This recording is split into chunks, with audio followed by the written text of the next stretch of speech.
आज हम लोग नया चैप्टर पढ़ने जा रहे हैं। इसका नाम है रुधिर परिसंचरण तंत्र। रुधिर परिसंचरण तंत्र। परिसंचरण का आशय होता है रुधिर जो हमारे शरीर में बहता है नसों के माध्यम से, मतलब वाहिनियों के माध्यम से हमारे शरीर में सर्कुलेट होता है, जिसमें हमारी शिराएं और धमनियां आती हैं। तो परिसंचरण तंत्र हम लोग पढ़ने जा रहे हैं। इस परिसंचरण तंत्र में हम लोग क्या पढ़ेंगे? बंद परिसंचरण तंत्र की चर्चा करेंगे। बंद परिसंचरण तंत्र। बंद परिसंचरण तंत्र की चर्चा करेंगे। बंद से परिसंचरण तंत्र हमने क्यों बोला? इसलिए बोला क्योंकि मानव में जो रुधिर का परिसंचरण होता है वो बंद प्रणाली के अंतर्गत होता है, खुली प्रणाली के अंतर्गत नहीं होता। मतलब कि हमारा परिसंचरण तंत्र, मतलब मानव का या उच्च जीव जंतुओं का जो परिसंचरण तंत्र होता है वो कैसा होता है?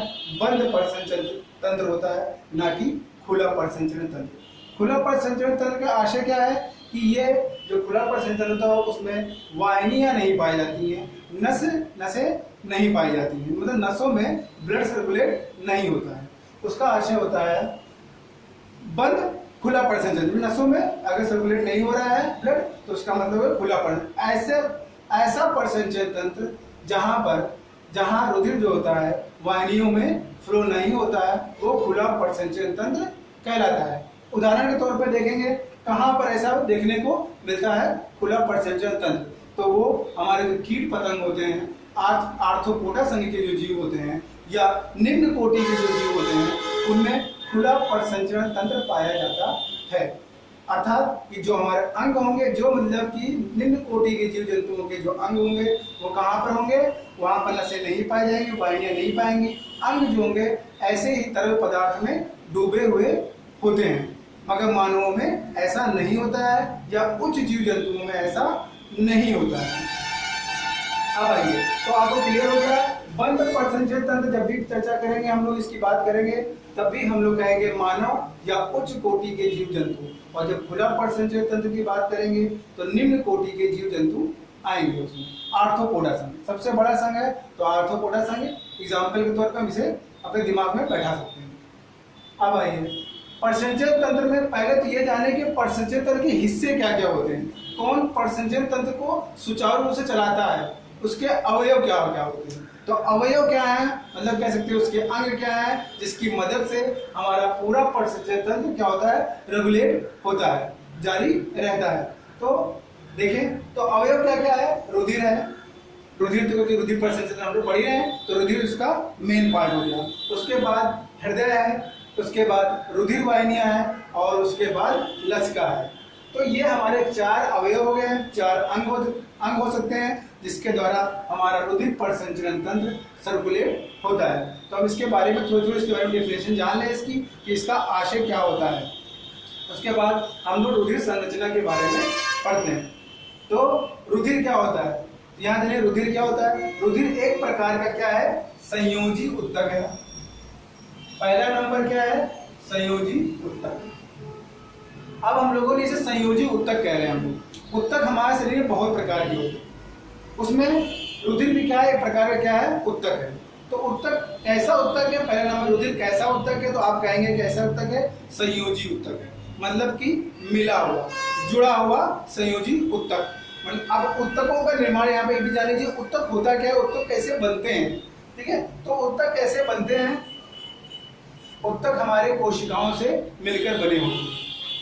उत्तक हमारे किससे मिलकर बने होते हैं? कोशिकाओं से मिलकर बने होते हैं। कोशिकाएं हमारी होती है जीवन की प्रथम इकाई, इसे हम लोग कह सकते हैं। प्रथम इकाई हमारा क्या है? कोशिकाओं की, क्योंकि कोशिकाओं से ही जीवन की उत्पत्ति मानी जाती है, इसलिए प्रथम इकाई हमारी क्या है? कोशिकाएं हैं। और कई कोशिकाएं जब मिल जाती हैं, जब कोशिकाओं का डिवीजन होता है या कई कोशिकाओं के मिलने से, मतलब बहुकोशिकीय कह सकते हैं, तो कई कोशिकाओं के मिलने से हमारा क्या होता है? किसका निर्माण होता है? उत्तकों का निर्माण होता है। और कई उत्तक जब मिल जाते हैं, और जब कई उत्तक मिलेंगे तो क्या निर्मित होगा? अंग निर्मित होंगे, मतलब हमारे अंग निर्मित होंगे। अंग में क्या? हृदय हमारा क्या है? अंग है। किडनी अंग है। आंतें अंग है। अग्नाशय अंग है। अमाशय अंग है। तो ये सब अंगों का निर्माण जो हुआ है वो किससे हुआ है? तो ऊतकों से, और ऊतकों का निर्माण किससे हुआ है? कोशिकाओं से। और ऐसे ऐसे करके धीरे धीरे हमारे पूरे शरीर का निर्माण हो जाता है। तो फाइनली क्या बना? हमारा शरीर बन गया। तो पहले नंबर पे क्या है? कोशिकाएं हैं, उसके बाद ऊतक है, उसके बाद अंग है, और उसके बाद पूरा का पूरा शरीर निर्मित होता है।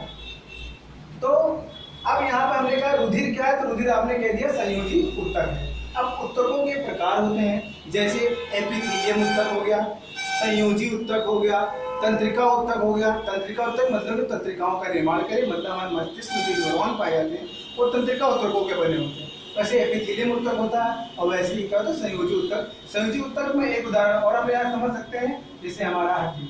हड्डी हमारा कैसा है? संयोजी ऊतक है। अब यहाँ पर हम लोग डिफ्रेंशिएट करेंगे हड्डी और रुधिर में, थोड़ा सा हल्का समझेंगे हम लोग। अंदर कैसे करेंगे?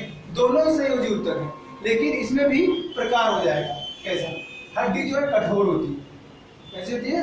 कठोर होती है। लेकिन रुधिर क्या है? हमारा तरल रूप में होता है, तरल रूप में बहता है, सर्कुलेट होता है हमारे शरीर में। इसीलिए इसको हम लोग क्या कह देते हैं? तरल संयोजी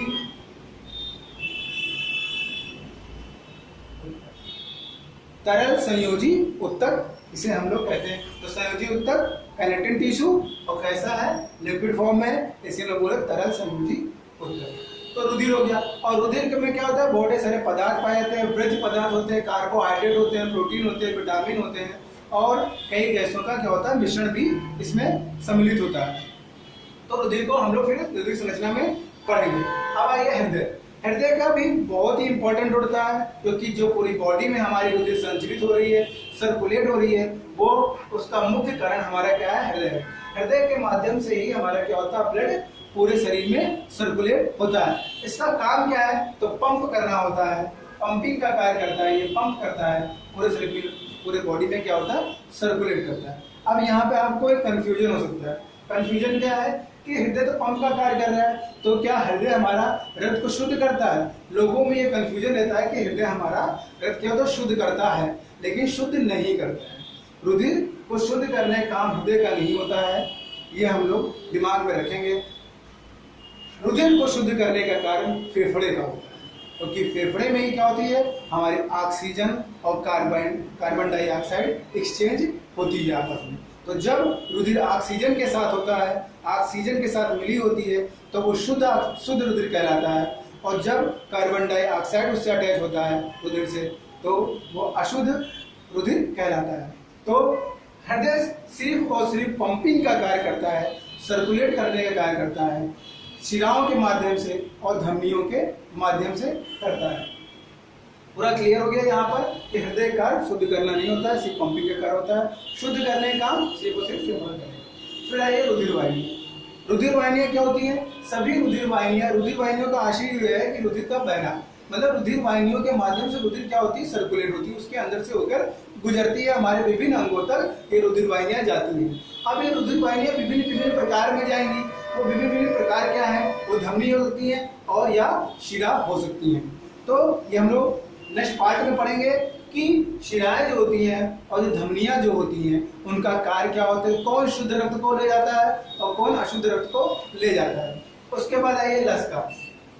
लसिका भी हमारा बहुत ही इंपॉर्टेंट पार्ट है। लसिका जो होती है, लसिका गांठें होती है, हमारे पूरे शरीर में पाई जाती है।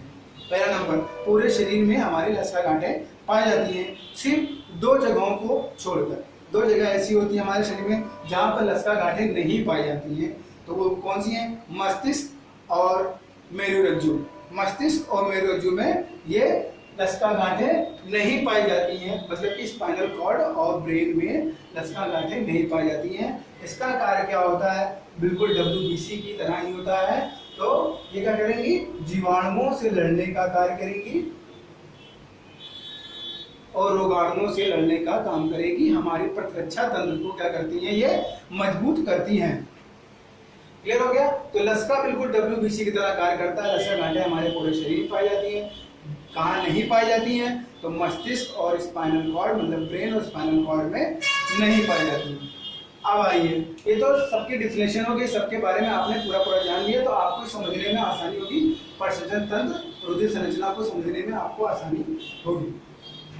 अब आइए हम लोग पढ़ रहे हैं रुधिर संरचना। रुधिर संरचना का आशय क्या है कि रुधिर का निर्माण किन किन चीजों से हुआ है। तो रुधिर का निर्माण किन किन चीजों से हुआ है, तो इसमें दो चीजें हैं, मुख्य रूप से दो चीजों से इसका निर्माण हुआ है। तो पहले नंबर पे प्लाज्मा, पहले नंबर पे प्लाज्मा है जिससे रुधिर संरचना का निर्माण हुआ है। दूसरा क्या है, रुधिराणु। रुधिराणु मतलब रुधिर के अणु, ठीक। तो प्लाज्मा आप लोग जानते होंगे कि प्लाज्मा को क्या होता है, रुधिर से अलग कर लिया जाता है, इसको सेपरेट इसको रखा जा सकता है, जैसे मरीज को जैसी जरूरत होती है उसको उसके अनुसार चढ़ा दिया जाता है प्लाज्मा। तो प्लाज्मा को अलग भी किया जाता है, रुधिराणु है, रुधिराणु से प्लेटलेट्स को भी क्या किया जाता है, अलग किया जा सकता है। इन्हीं दोनों चीजों से मिलकर क्या होता है, रुधिर संरचना का निर्माण होता है। तो हम देखिए प्लाज्मा होता है, इसकी मात्रा जो होती है हमारे रुधिर में कितने प्रतिशत तक होती है, तो कितने प्रतिशत होती है, तो ये 55 से 60% तक होती है पूरे रुधिर में। पूरे रुधिर का मतलब प्लाज्मा और रुधिराणु को मिलाकर 55 से 60% तक होती है। बाकी बचा हुआ पोर्शन 44, लगभग 44% ये क्या रुधिराणु होता है। और रुधिराणु में क्या आता है, आरबीसी मतलब कि इरेथ्रोसाइट, डब्ल्यूबीसी ल्यूकोसाइट और रुधिर प्लेटलेट्स थ्रोम्बोसाइट, इन तीनों के कार्य अलग अलग है, ठीक। अब आइए प्लाज्मा देखते हैं। प्लाज्मा के कार्य क्या है, प्लाज्मा करता क्या है, ठीक। तो प्लाज्मा मात्रा कितनी होगी, 55 से 60% होगी, हो गई। ये विभिन्न प्रकार के खाद्य पदार्थों का संचरण करता है, वृक्ष पदार्थों का संचरण करता है, जैसे यूरिया हमारे लिए बेकार होता है। जब हमारे शरीर में अमीनो अम्ल की मात्रा अधिक हो जाता है तो वो क्या होता है, यूरिया में कन्वर्ट हो जाता है, तो वो वेस्ट मटेरियल होता है, ठीक है। तो वो भी हमारे इसमें सर्कुलेट होती है। उसी तरह से कार्बनिक और अकार्बनिक पदार्थ भी सर्कुलेट होते हैं, विटामिन सर्कुलेट होते हैं और प्रोटीन सर्कुलेट होते हैं प्लाज्मा के माध्यम से। इसका पीएच मान देखें, यह परीक्षा का प्रश्न हो सकता है आपके, पीएच मान क्या होता है।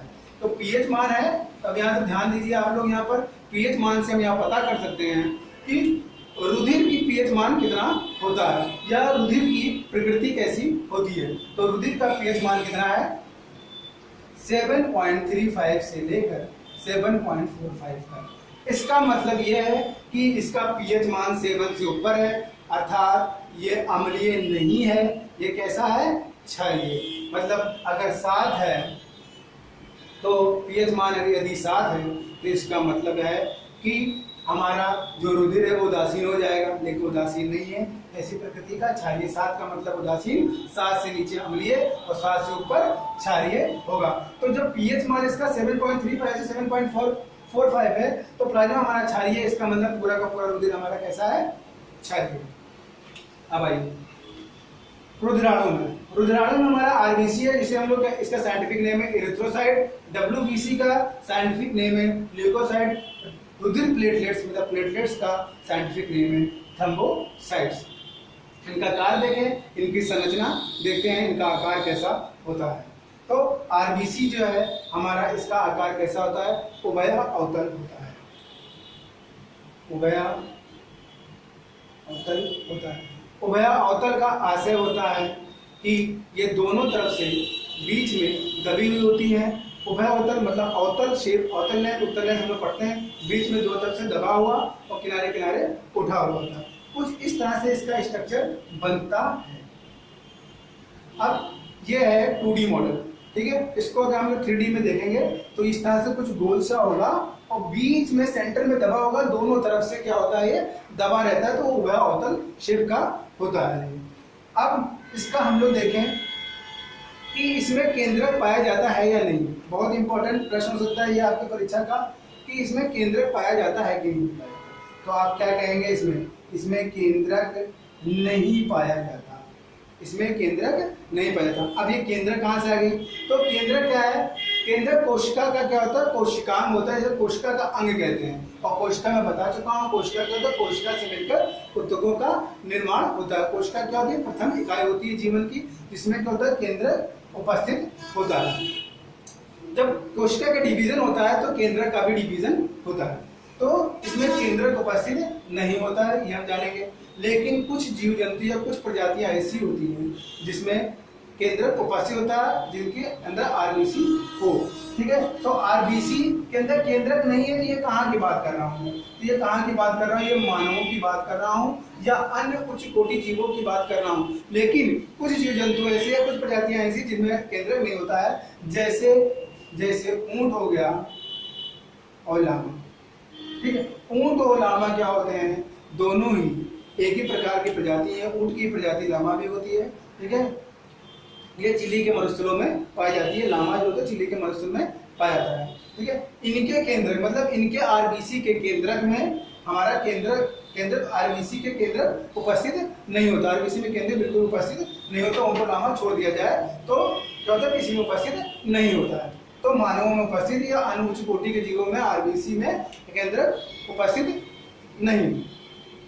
अब आइए आरबीसी में इसका जीवन काल कितना होता है? तो जीवन काल कितना होता है? 120 दिन होता है। अब यहाँ पर सबसे इंपॉर्टेंट चीज कि सभी रुधिराणुओं में मतलब कि आरबीसी, डब्ल्यूबीसी और रुधिर प्लेटलेट्स में सबसे अधिक अगर जीवन काल होता है तो किसका होता है? आरबीसी का होता है, ना कि डब्ल्यूबीसी या रुधिर प्लेटलेट्स का। सबसे ज्यादा जीवन काल किसका होता है? आरबीसी का होता है। इनकी संख्या पे गौर करें, इनकी संख्या पे गौर करते हैं।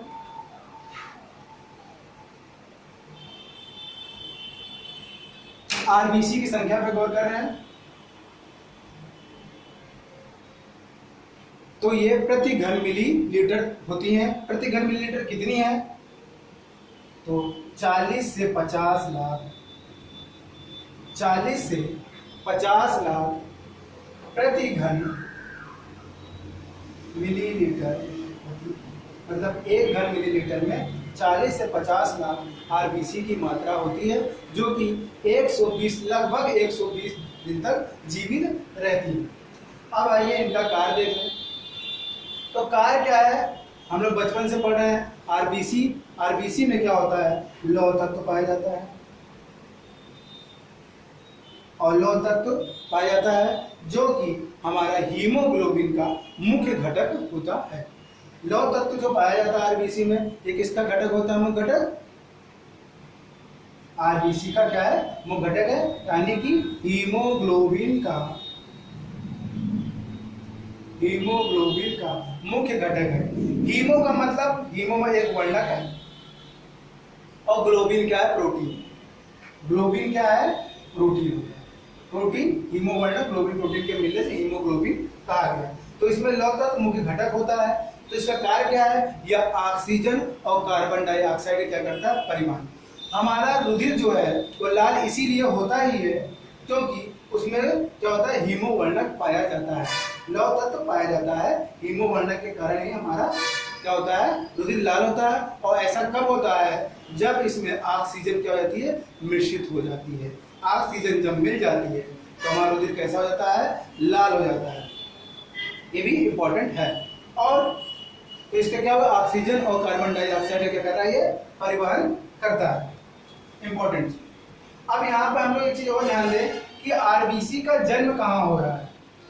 इसकी जन्म की बात कर लेते हैं कि जन्म कहाँ हो रहा है, उत्पत्ति कहाँ से हो रही है, हमारे शरीर में उत्पत्ति कहाँ से हो रही है, आरबीसी का जन्म कहाँ से हो रहा है। तो हम लोग इसमें दो अवस्थाएं होती है मानव की, मुख्य अवस्थाएं हैं जिसके अंतर्गत हम लोग उसको डिवीजन कर सकते हैं कि आरबीसी कहाँ से उत्पन्न हो रही है। तो वयस्क अवस्था की हम लोग बात करें, वयस्क अवस्था में कहाँ से ये उत्पन्न होती है? तो कहाँ से उत्पन्न होती है? ये हमारी होती हैं अस्थि मज्जा। कहाँ होती हैं? अस्थि मज्जा। अस्थि मज्जा हड्डियों के बीच का स्थान होता है जहां पर हमारी आरबीसी का क्या होता है? निर्माण होता है। मतलब लाल रुधिर कणिकाओं का निर्माण होता है अस्थि मज्जा और वयस्कावस्था में। लेकिन भ्रूणीय अवस्था अगर हम चले जाएं तो हम कहेंगे कहाँ उत्पन्न हो रही है? यकृत और प्लीहा में। अब यहाँ बहुत ही इंपॉर्टेंट चीज है, यकृत और प्लीहा में आरबीसी का निर्माण होता है। कब होता है? कब? तो कब हो रहा है आरबीसी का निर्माण? आरबीसी का निर्माण कब? भ्रूणावस्था में होता है। तो हम लोग कहेंगे यकृत में और प्लीहा में। तो प्लीहा, यहाँ ध्यान दीजिए, प्लीहा क्या है, एक प्रकार का ये लसिका है। क्या है, एक प्रकार का लसिका है। तो प्लीहा में इसका निर्माण होता है गुणा अवस्था में। आइए अब आइए डब्ल्यूबीसी। डब्ल्यूबीसी में केंद्रक, अब हमने यहाँ कहा केंद्रक उपस्थित नहीं होता है, और डब्ल्यूबीसी में केंद्रक उपस्थित होता है। डब्ल्यूबीसी में केंद्रक उपस्थित होता है और इसका कोई विशेष आकार नहीं है, और इसका जीवन काल कितना होता है, 10 से 12 दिन होता है। इसका कोई विशेष आकार नहीं है और इसका जीवन काल कितना होता है, 10 से 12 दिन होता है। डब्ल्यूबीसी इसे व्हाइट ब्लड कॉर्पस बोलते हैं, श्वेत रुधिर कणिकाएं बोलते हैं। क्यों श्वेत रुधिर कणिकाएं होती है, क्योंकि इसमें हीमोग्लोबिन नहीं होता है, इसीलिए श्वेत रुधिर कणिकाएं होती है। ठीक है, तो यहाँ पर दिमाग में ध्यान रखेंगे, डब्ल्यूबीसी 10 से 12 दिन इसका जीवन काल होता है। और डब्ल्यूबीसी का मुख्य कार्य क्या होता है, जीवाणु रोगाणुओं से लड़ना, हमारे प्रतिरक्षा तंत्र को क्या करना, मजबूत करना होता है। डब्ल्यूबीसी को हम 2 भागों में डिवीजन कर सकते हैं। इसका 2 भाग कौन से हैं, कणिकाकार और आकणिकाकार। अब कणिकाकार आकणिकाकार से ऐसे जो कणयुक्त हो, जिसमें कण जैसी संरचना उपस्थित हो, और अकणिकाकार जिसका कोई कण उसके अंदर पार्टिकल्स ना पाए जाते हों। तो कणिकाकार में हमारे 3 है, इओसिनोफिल्स, बेसोफिल्स, न्यूट्रोफिल्स। अकणिकाकार में लिम्फोसाइट और मोनोसाइट है। यहाँ पर हमने समग्र रूप से कह रखा है कि डब्ल्यूबीसी का कार्य क्या है, रोगाणुओं से जीवाणुओं से लड़ना होता है। तो कणिकाकार में जब इओसिनोफिल बोल रहे हैं, बेसोफिल्स बोल रहे हैं, न्यूट्रोफिल, तो इन सब का कार्य भी क्या होता है, रोगाणुओं जीवाणुओं से लड़ना। बस यहाँ पर हम लोग हल्का सा इसके बारे में जाने कि इओसिनोफिल क्यों है ये। तो इओसिनोफिल के जो कण है इनको रंगा जा सकता है, किन रंगों से रंगा जा सकता है, तो ये हम लोग कहेंगे कि ये अम्लीय रंगों से रंगे जा सकते हैं। इओसिनोफिल्स किन रंगों से रंगे जा सकते हैं, या इओसिनोफिल्स के कण किन रंगों से रंगे जा सकते हैं, किस प्रकार के रंग होंगे, अम्लीय प्रकार के रंगों से रंगे जा सकते हैं। बेसोफिल का मतलब होता है बेस मतलब कि क्षारीय, ये बेसोफिल मतलब कि क्षारीय रंगों से रंगे जा सकते हैं। और न्यूट्रोफिल का मतलब ये होता है कि ये तीनों प्रकार के रंगों से रंगे जा सकते हैं, अम्लीय से भी रंगे जा सकते हैं, क्षारीय से भी रंगे जा सकते हैं, और जो अम्लीय क्षारीय ना हो मतलब कि न्यूट्रल रंगों से भी रंगे जा सकते हैं। अब यहाँ पे एक चीज ध्यान देंगे, जो बेसोफिल होता है अगर इसकी मात्रा हमारे ब्लड में अधिक हो जाए, मतलब डब्ल्यूबीसी में इसकी मात्रा अगर अधिक हो जाए, तो इससे व्यक्ति क्या होगा, दमा से पीड़ित हो सकता है। यहाँ पे ये इंपॉर्टेंट है, ऐसा कौन सा प्रकार है डब्ल्यूबीसी में जो कणिकाकार है जिसके बढ़ने से डब्ल्यूबीसी में दमा रोग हो सकता है, तो वो है बेसोफिल्स। बेसोफिल्स के कारण क्या होता है, दमा रोग होता है। अकणिकाकार में आएंगे लिम्फोसाइट, मोनोसाइट। लिम्फोसाइट में ध्यान दीजिए, आप लोग देखिए लिम्फोसाइट किससे बना है, लिम्फ से बना है, तो इसका कार्य भी क्या है, रोगाणुओं जीवाणुओं की वृद्धि करना, उसकी वृद्धि को उत्तेजित करना की वृद्धि हो, जिससे हमारा शरीर क्या है, सुरक्षा के घेरे में बना रहे। ठीक है, तो लिम्फोसाइट में रोगाणुओं और जीवाणुओं की संख्या में वृद्धि करना होता है। फिर आइए मोनोसाइट। तो मोनोसाइट क्या होता है, ये क्या करता है, ये हमारे पूरे ब्लड में क्या होता है, तैरता रहता है, एक जगह से दूसरी स्थानांतरित होता रहता है, और जो रोगाणु होंगे या जो हानिकारक कोशिकाएं होंगी उनका क्या करता है, भक्षण करता रहता है। तो जब भक्षण कर रहा है हानिकारक कोशिकाओं, जिसके कारण से हमें कोई रोग हो सकता है, तो उसका भक्षण कर रहा है, तो ये भी क्या हुआ, एक प्रकार से हमें बीमारियों से क्या कर रहा है, बचा रहा है। तो इन सबका समग्र रूप से हम ये कह सकते हैं कि सभी का कार्य क्या है, रोगाणुओं से लड़ना। तो यह आज परीक्षा में पूछा जा सकता है कि कौन सा डब्ल्यूबीसी का हिस्सा नहीं है। तो ये आपको 5 दिमाग में 5 आपको रखने हैं, जो 3 जो है कणिकाकार है और अकणिकाकार है। अब आइए रुधिर प्लेटलेट्स।